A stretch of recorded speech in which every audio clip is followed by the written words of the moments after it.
Hi, my name is Julie Dack, and I'm here with the Business Builders blog to give you a short and sweet workshop on how to start an online business.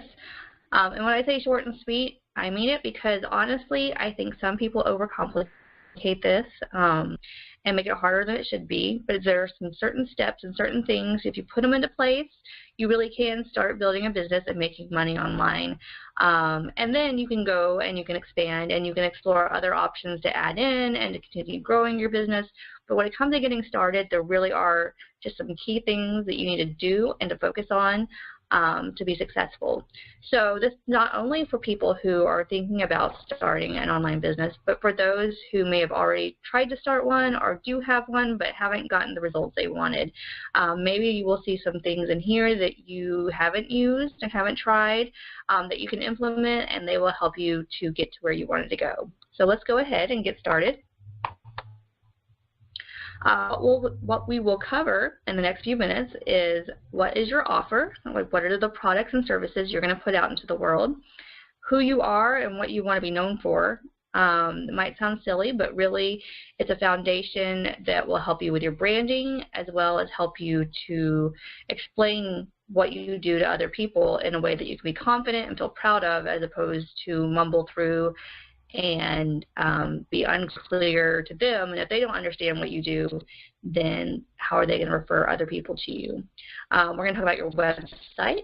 A lot of people these days you might see saying you don't necessarily need a website. You can use social media or other avenues. But honestly, you really do need a web presence. People expect a web presence, and your website will be something that you own. You don't have to worry about things changing unless you change them. So a website is an important part of your online business. We're going to talk about email marketing. You may or may not know what that is, but we'll get into that and how you can set it up and how you use it in order to communicate with your future and potential customers. Finally, we'll talk about selling your products and services. So let's talk about what you offer. Now, if you are just starting out and are thinking, maybe I want to start a business, you're probably in one of two camps. Either you know what you want to offer, but you just need to find your customers and get your products and services out to them. Maybe you currently work for someone else doing services. Maybe you're a therapist and you want to strike out on your own. Maybe you work as an assistant somewhere, but know that you could do that virtually, make better money, and make your own schedule. There really is no limit. Maybe you have a passion for auto repair and you want to sell classes online to people who want to fix and take care of their cars. All of these things can be done. If you have a passion or something that you love to be a part of and to research and to learn about and to play with, there's a good chance there are other people out there that would want to learn what you know and would want to get experience with what you know. And these are all viable business ideas. Now, if you're in camp number 2, maybe you're not quite sure what you have to offer. You just know that you want the freedom that comes from owning your own business, which there is some. There's both upsides and downsides, but I will say that time freedom and not having to ask off and being able to make my own schedule and honestly take a nap in the afternoon makes me so much happier than working in an office where someone else dictates what I have to do and when I have to do it. So if you're in that camp, then you're going to want to explore your passions. What you're into, what you enjoy researching online, what you read about, what you learn about. Do you like to make something? Do you make jewelry? Do you make natural bath products? Do you enjoy writing? Do you enjoy assisting? Do you enjoy running errands? Do you enjoy finding good deals? All of these things are viable options for a business. Another option is to look at something that you've gone through in your life. If you want to offer more of a service-based business, so maybe you struggled with something in childhood. Maybe you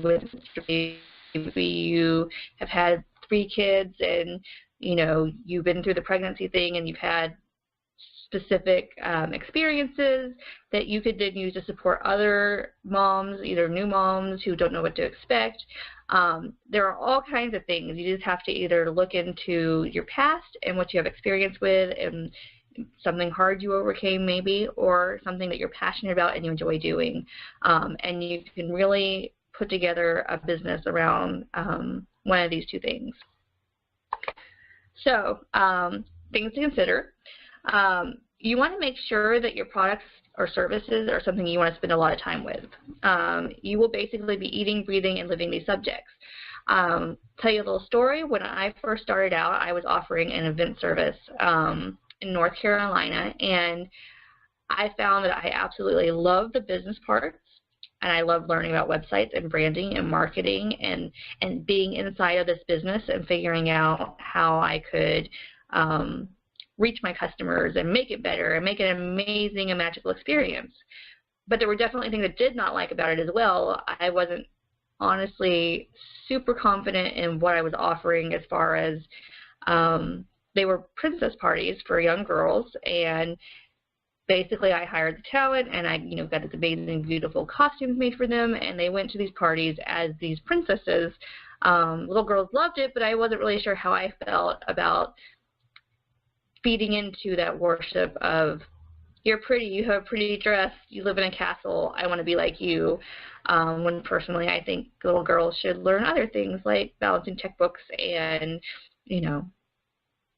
being happy with who they are. So I wasn't super excited about what I was offering. I knew that people loved it and there was a market for it after I started it, but I really realized that I had more affection for the business side of things, and that's kind of how I've ended up where I am now, because I spent the last, 6-7 years researching and learning and building and helping other people and helping small businesses get started and helping with web design and development and just loving it. And so I love spending my time learning these things and researching these things and creating things for other people to help them build their businesses.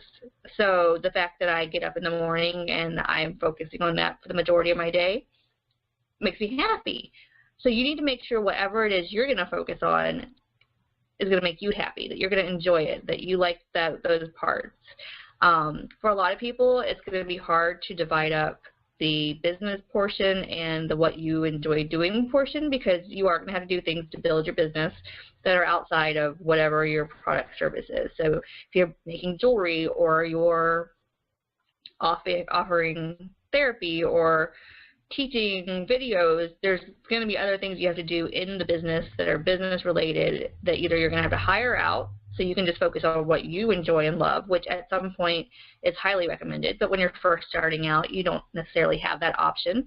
So just be prepared for that, but make sure that you just, want to spend the time doing those things. Another thing to consider, if you use something that has happened in your life, say something painful, divorce or whatever, hopefully you can look at it in a way that you still enjoy helping people with that topic. But if it's something that was particularly painful, then it may be something that brings you down more than up. And you might realize, oh, people need help with this. I would have loved to have help with this. But at the same time, it may be kind of depressing for you. So you need to consider that as well if you're going that route when you are putting together your business and your services. So just think about that. Now, it comes down to you. What do you want to be known for and who you are?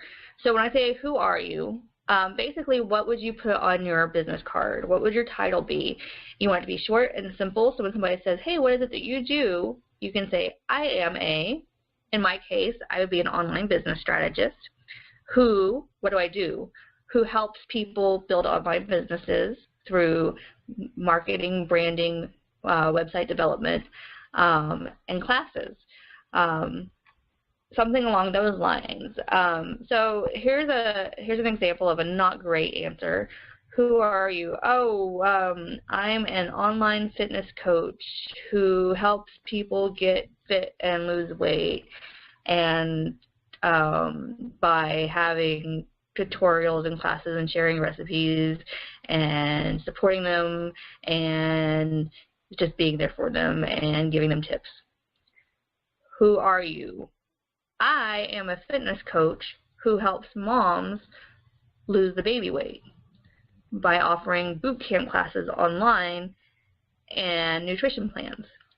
So, you know, that is way more specific, and the next time that they're talking to their friend who just had their baby, they'll be like, oh, I met this girl at this party who works with new moms, and it's all about getting rid of the baby weight and rebuilding your confidence, and, you know, an easy online platform because she knows you're busy.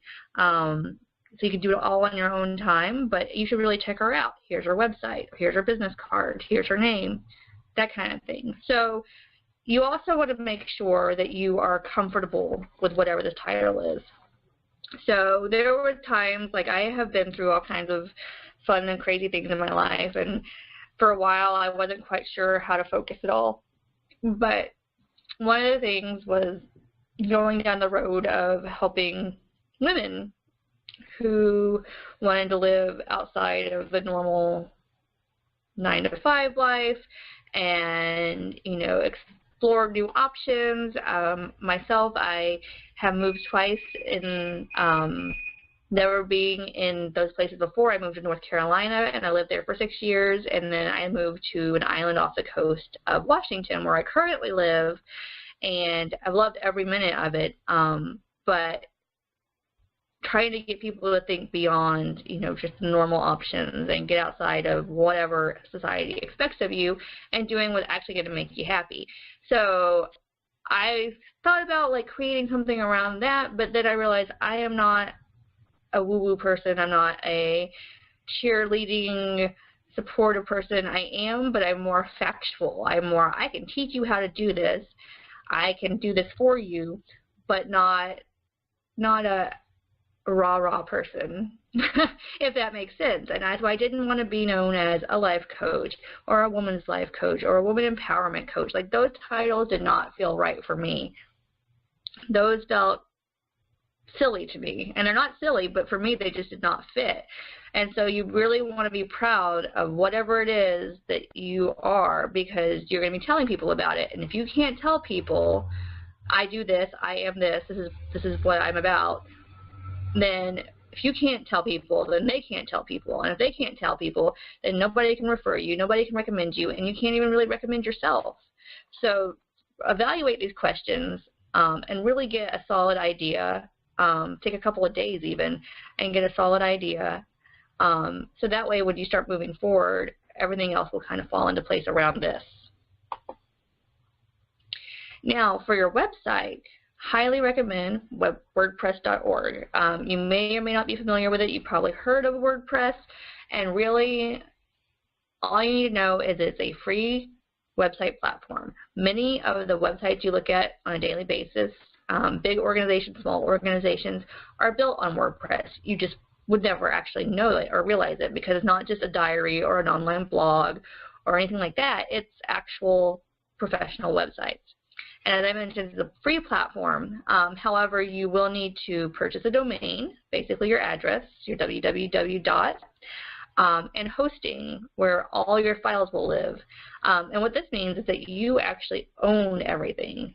You own your hosting, which means all your files and everything in there belongs to you. Whereas if you were to host it on another website like WordPress.com or any of the other ones that kind of do the hosting for you, they take care of all that stuff for you, but it greatly limits your options, and it means that if they were to disappear one day, so would all your stuff. So WordPress.org is highly recommended. You also have unlimited design options, so there's a good chance you've seen websites out there that you really like and appreciate how they look. And honestly, with WordPress, you can pretty much create a site that is similar to the ones that you appreciate. So even if they weren't necessarily built on WordPress, you can still achieve a similar look and design.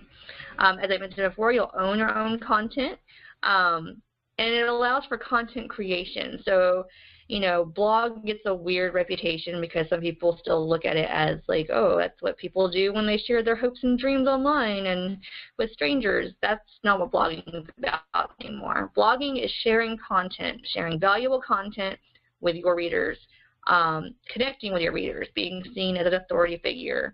So, you know, if you go to the businessbuildersblog.com, which is obviously a blog because it's in the title, you will find articles about all sorts of things to help you build your business, how to sign up for hosting, how to purchase a domain, how to hook them together, how to do all kinds of things. So when people search for these things, hopefully they find those articles that will be helpful to them.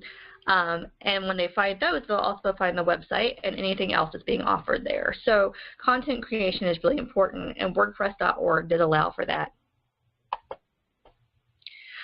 Your website will need to include some key things. I'm going to start at the bottom because an uncluttered design is actually the most important thing. It needs to be straightforward, it needs to be pleasant to look at, and it needs to make sense to a stranger. And that can be hard to be objective sometimes when you're so far into something, but that's why, you know, there are outlines, there are templates, there are themes that you can choose, there are examples. So just, you know, while you're in your head and you know what you're trying to say, if somebody came to your site, you want to make sure that it is obvious to them. You have a clear purpose.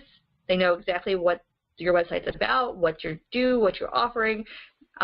When they first go to it, you need a logo that communicates this. Your About section so they can connect with you on a personal level as well as see what you can do for them. A way to collect emails, we'll go over that in a few minutes.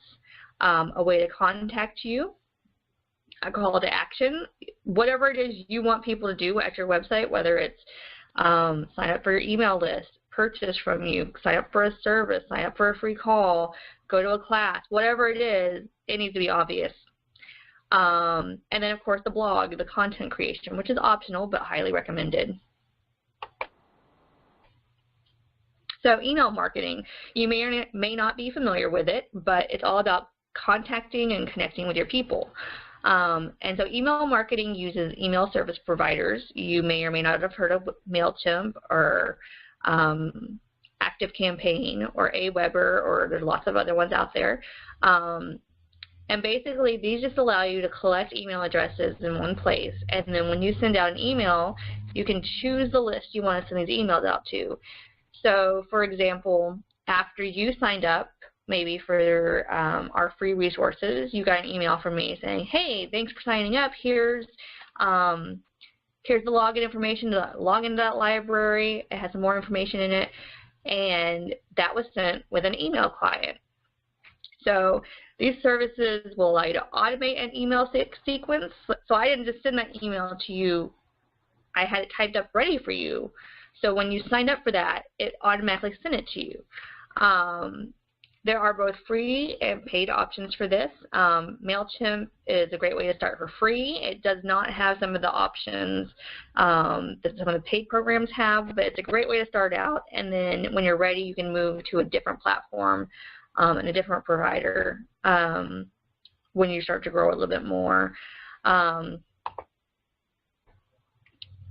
How you get people on your list is by creating a lead magnet. So basically, an example would be the resource library, or for some people it would be this workshop and the guide that goes with it. You create something that has value to the people that are coming to your site that you could charge for, they would pay for, but you will offer it and give it to them for free. You will put this item along with a sign-up form on your website, and then people can get this free offer in exchange for their email address. So basically, if you signed up for my library, say you went to my blog post and you're like, oh, I want the guide that helps me to carry out this thing, that helps me to sign up for my hosting account and do the right one for me, then you would click on the button that's on that page and it would pop up and it would say, hey, you'll get access to this and all of our other resources for free. Enter your email, we'll send it to you. You entered your email, you got the access, and there you go. And that's how it works. Now, let's talk about your products and services. Getting them out there is the whole point of this business thing, right? So here's how this all works together. So you have your website. This is where you can sell your products and services. You can integrate with PayPal and Stripe, which are both free services. You only pay when you're making money. There's no monthly fee to use it. And this will allow you to put buttons on your site to sell your products. So people can click on it and say, I want to buy that. Click on the button. It'll take them to pay. And then you will deliver however you deliver your products or services. Number two, you are now building a list of people with your lead magnet. And these people will be the people who are interested in your products and services. So you'll be able to communicate with them. And when you come out with new things, you can share them with them. If you have discount codes, you can share them. And basically, you just have access to these people who are probably the exact people that you want, who want and need what you have to offer. So between your website and your list, you now have an audience and a platform to sell your products and services. So I know that was pretty simple, but there are a list of both free and paid resources to help you work your way through this list. Below the video, we have Club B VIP, which is full of tutorials and videos to show you the technical aspects of how to do things. We have the blog posts on businessbuildersblog.com that will help you do these things. We have other services listed below that will help you with your website. And so yeah, check those out and come over to thebusinessbuildersblog.com and say hi. You'll also see below this video that we have something called Club B, which is an absolutely free club, a private group of people just like you, and we'd love for you to join us there as well. So come over there and say hi, and if you have any questions, feel free to reach out and contact us. We would love to help you to build your business.